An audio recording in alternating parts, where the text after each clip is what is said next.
ಭಾರತಿಗೆ ಪ್ರಣಾಮವನ್ನು ಸಲ್ಲಿಸುತ್ತಾ ವೇದಿಕೆಯ ಮೇಲೆ ಉಪಸ್ಥಿತರಿರುವಂತಹ ವಿಶ್ವ ಹಿಂದೂ ಪರಿಷತ್ತಿನ ಜಿಲ್ಲಾ ಕಾರ್ಯಾಧ್ಯಕ್ಷರಾದಂತಹ ಸುನೀಲ್ ಕೆ ಆರ್ ರವರೇ, ಹಾಗೆ ಕಿರಣ್ ಕುಲಾಲ್ ರವರೇ, ಹಾಗೆ ವಿಶ್ವ ಹಿಂದೂ ಪರಿಷತ್ತಿನ ಜಿಲ್ಲಾ ಸಹ ಕಾರ್ಯದರ್ಶಿಯಾದಂತಹ ಸುಧೀರ್ ನಿಟ್ಟೆ ಅವರೇ, ಹಾಗೆ ಕಾರ್ಕಳದ ತಾಲೂಕಿನ ಸಂಯೋಜಕರಾದಂತಹ ಮನೀಶ್ ನಿಟ್ಟೆ ಅವರೇ, ಹಾಗೆ ಪ್ರತೀಕ್ ರವರೇ, ನಾವೆಲ್ಲರೂ ಕೂಡ ಇವತ್ತು ಅನಂತ ಶಯನದಿಂದ ಆರಂಭವಾಗಿ ಪಡುತಿರುಪತಿಯ ವೆಂಕಟರಮಣ ದೇವರ ಸನ್ನಿಧಿಗೆ ಪಂಜನ್ನ ಹಿಡ್ಕೊಂಡು ಮೆರವಣಿಗೆಯ ಮೂಲಕ ಬಂದಿದ್ದೀವಿ.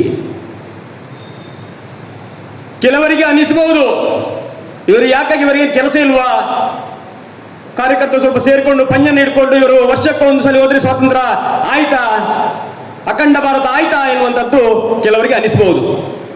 ಆದರೆ ವಿಶ್ವ ಹಿಂದೂ ಪರಿಷತ್ತು ಬಜರಂಗ ದಳದ ವಾರ್ಷಿಕ 6 ಉತ್ಸವಗಳಲ್ಲಿ ಅಖಂಡ ಭಾರತ ಸಂಕಲ್ಪ ದಿನವೂ ಒಂದು.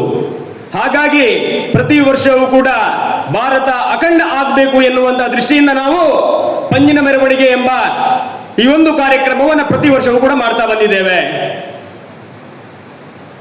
ಒಂದು ಕಡೆಯಲ್ಲಿ ಶನಿವಾರ ದಿವಸ ನಾವು 80ನೇ ಸ್ವಾತಂತ್ರ್ಯೋತ್ಸವವನ್ನು ನೋಡಬೇಕಾದ್ರೆ ಅದರ ಏನು ಸಿಹಿಯನ್ನು ತಿನ್ನಬೇಕು ಎನ್ನುವ ಸಂತೋಷದಲ್ಲಿದ್ರೆ 1947ರ ಆಗಸ್ಟ್ 14ರ ರಾತ್ರಿ ಏನಾಯಿತು ಎನ್ನುವುದನ್ನು ನಮ್ಮ ಯೋಚನೆಯನ್ನ ಮಾಡಬೇಕು. ಆ ದಿನ ರಾತ್ರಿ ಹಿಂದೂಗಳ ಮಾರಣ ಹೋಮ ಆಯಿತು. ಹಿಂದೂಗಳನ್ನ ಕೊಂದು ರೈಲಿನಲ್ಲಿ ತುಂಬಿಸಿ ನಮ್ಮ ಕಡೆಗೆ ಬಂತು. ಲಕ್ಷ ಲಕ್ಷ ಹಿಂದೂ ಕಾರ್ಯಕರ್ತರ ಕೊಲೆ ಅವತ್ತಾಯಿತು. ಇದನ್ನು ನಾವು ನೆನಪು ಮಾಡಬೇಕಲ್ಲ ಬಂಧುಗಳೇ. 1947 14ರಂದು ನಮ್ಮ ಇಡೀ ಭಾರತ ಎನ್ನುವಂಥ ದೇಶದಲ್ಲಿರುವಂತಹ ನದಿಗಳು, ಸರೋವರಗಳು, ಬೆಟ್ಟಗಳು ಇರುವಂಥದ್ದು ಎಲ್ಲವೂ ಕೂಡ ತ್ರಿಖಂಡ ಆಯಿತು. ಅಖಂಡತೆ ಬರಲಿಲ್ಲ.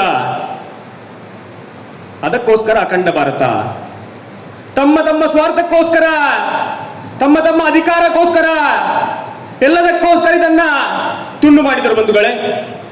ಒಂದು ಕಡೆಯಿಂದ ಅಂದಿನ ಕಾಂಗ್ರೆಸ್ ಇದನ್ನ ಮಾಡುವಂತ ಕೆಲಸವನ್ನು ಮಾಡ್ತಾ ಬಂತು ಬಂಧುಗಳೇ. ನಾವೆಲ್ಲರೂ ಕೂಡ ಅನಿಸ್ಬೋದು, ಬಜರಂಗ ದಳದ ಕಾರ್ಯಕರ್ತರು ಎಲ್ಲರೂ ಕೂಡ ದೇಶದ ಭಕ್ತಿಯನ್ನ, ದೇಶ ಪ್ರೇಮವನ್ನ ಮಾಡಿಸುವ ಮುಖಾಂತರ ನಾವು ಅಖಂಡ ಭಾರತ ಸಂಕಲ್ಪ ದಿನಾಚರಣೆಯನ್ನು ನಾವು ಮಾಡ್ತಾ ಬಂದಿದ್ದೇವೆ ಬಂಧುಗಳೇ. ದೇಶಕ್ಕೋಸ್ಕರ ಲಕ್ಷ ಲಕ್ಷ ತಮ್ಮ ಪ್ರಾಣವನ್ನು ಕೊಟ್ಟಿದ್ದಾರೆ. ಅವರು ಕೊಟ್ಟಂತಹ ಪ್ರಾಣ ಯಾಕಾಗಿ ಅವರನ್ನ ಅವಮಾನ ಮಾಡುವಂತ ಕೆಲಸವೂ ಕೂಡ ಅಖಂಡ ಭಾರತ ಸಂಕಲ್ಪದಲ್ಲಿ ನಾವು ಮಾತಾಡಬೇಕು. ಅವರು ಕೊಟ್ಟಂತಹ ಪ್ರಾಣ ತ್ಯಾಗ ಅಖಂಡ ಭಾರತ ಆಗ್ಲಿಲ್ಲ, ಏನು ತ್ರಿಖಂಡ ಆಯಿತು. ಹಾಗಾಗಿ ನಾವು ಅಖಂಡತೆಗಾಗಿ ಅಂದಿನಿಂದ ಇಂದಿನವರೆಗೂ ಕೂಡ ನಾವು ಹೋರಾಟವನ್ನು ಮಾಡ್ತಾ ಬಂದಿದ್ದೇವೆ ಬಂಧುಗಳೇ. ಇವೆಲ್ಲವನ್ನು ನೆನಪು ಮಾಡುವಂತ ಕೆಲಸ ಅಖಂಡ ಭಾರತ ಸಂಕಲ್ಪ ದಿನಾಚರಣೆ. ನಾವೆಲ್ಲರೂ ಕೂಡ ವೀರ ಸಾವರ್ಕರ್ ರವರ ಹೆಸರನ್ನು ಕೇಳಿದ್ದೇವೆ, ಭಗತ್ ಸಿಂಗ್ ರವರ ಹೆಸರನ್ನು ಕೇಳಿದ್ದೇವೆ, ಚಂದ್ರಶೇಖರ್ ಆಜಾದ್ ಕೇಳಿದ್ದೇವೆ, ಝಾನ್ಸಿ ರಾಣಿ ಲಕ್ಷ್ಮೀಬಾಯಿಯನ್ನು ಕೇಳಿದ್ದೇವೆ. ಇವರೆಲ್ಲರೂ ಕೂಡ ಕ್ರಾಂತಿಕಾರಿಗಳು ಬಂಧುಗಳೇ, ಕ್ರಾಂತಿಕಾರಿಗಳು. ನಾವು ಇವತ್ತು ಕೇಳಿದ್ರೆ ಶಾಲೆಯ ಪಠ್ಯ ಪುಸ್ತಕವನ್ನು ತೆಗೆದ್ರೆ ಅದರಲ್ಲಿ ಇರುವಂತದ್ದು ಕೇವಲ ಗಾಂಧೀಜಿ, ನೆಹರು ಇವರೆಲ್ಲರ ಹೆಸರನ್ನು ನಾವು ನೋಡ್ತಾ ಇದ್ದೇವೆ.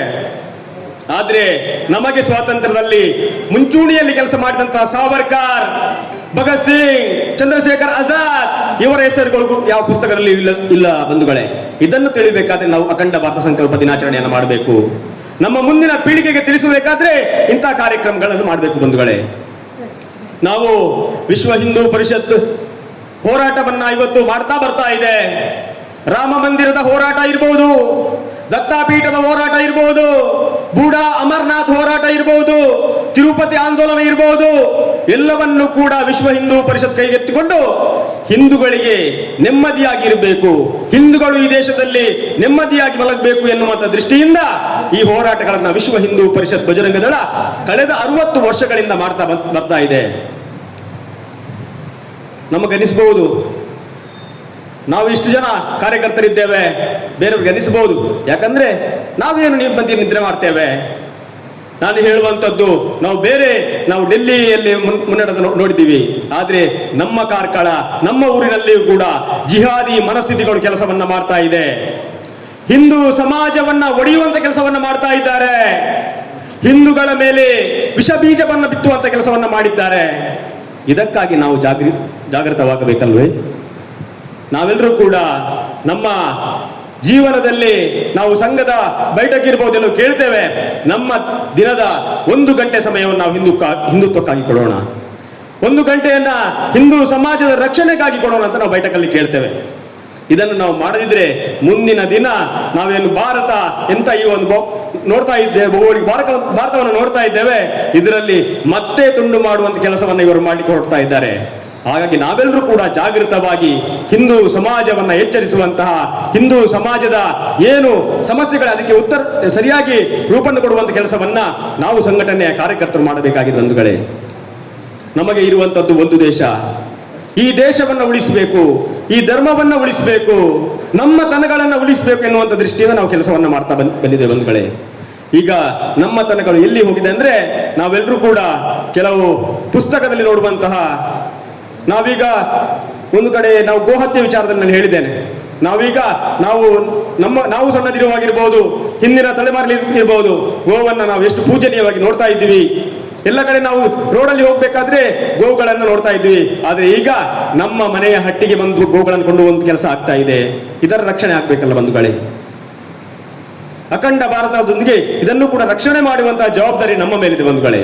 ಹಾಗಾಗಿ ನಾವೆಲ್ಲರೂ ಕೂಡ ಹಿಂದೂ ಸಮಾಜದ ಆಸ್ತಿಗಳು, ನಾವೆಲ್ಲರೂ ಕೂಡ ಪಿಲ್ಲರ್ಗಳು, ನಾವೆಲ್ಲರೂ ಕೂಡ ಎದ್ದು ನಿಂತು ಒಗ್ಗಟ್ಟಾಗಿ ಒಂದರಾಗಿ ಕೆಲಸವನ್ನು ಮಾಡಿದರೆ ಮಾತ್ರ ಈ ದೇಶ ಉಳಿಲಿಕ್ಕೆ ಸಾಧ್ಯ, ಈ ಧರ್ಮ ಉಳಿಲಿಕ್ಕೆ ಸಾಧ್ಯ, ಈ ನಮ್ಮ ತನಗಳೆಲ್ಲ ಏನಿದೆ ಅದು ಉಳಿಲಿಕ್ಕೆ ಸಾಧ್ಯ ಬಂಧುಗಳೇ. ಹಾಗಾಗಿ ನಾವೆಲ್ಲರೂ ಕೂಡ ಸಂಘಟನೆಯ ಒಂದಿಗೆ ಈ ಧರ್ಮವನ್ನ, ಈ ದೇಶವನ್ನ ಉಳಿಸುವಂತ ಕೆಲಸವನ್ನ ಮಾಡುವಂತ ಹೇಳ್ತಾ, ನಮ್ಮ ಹಿರಿಯರು ಸುನಿಲ್ KR ಅವರು ಮಾತಾಡಲಿಕ್ಕಿದ್ದಾರೆ. ಹಾಗಾಗಿ ನಾವು ಹೆಚ್ಚು ಮಾತಾಡುವಂಥದ್ದು ಸಮಂಜಸವಲ್ಲ. ಹಾಗಾಗಿ ನಾವೆಲ್ಲರೂ ಕೂಡ ಅವರ ಮಾತಿಗೆ ಕಿವಿಯಾಗೋಣ ಅಂತ ಹೇಳ್ತಾ ನನ್ನೆರಡು ಮಾತನ್ನು ಮುಗಿಸ್ತೀನಿ. ಜೈ ಶ್ರೀರಾಮ್.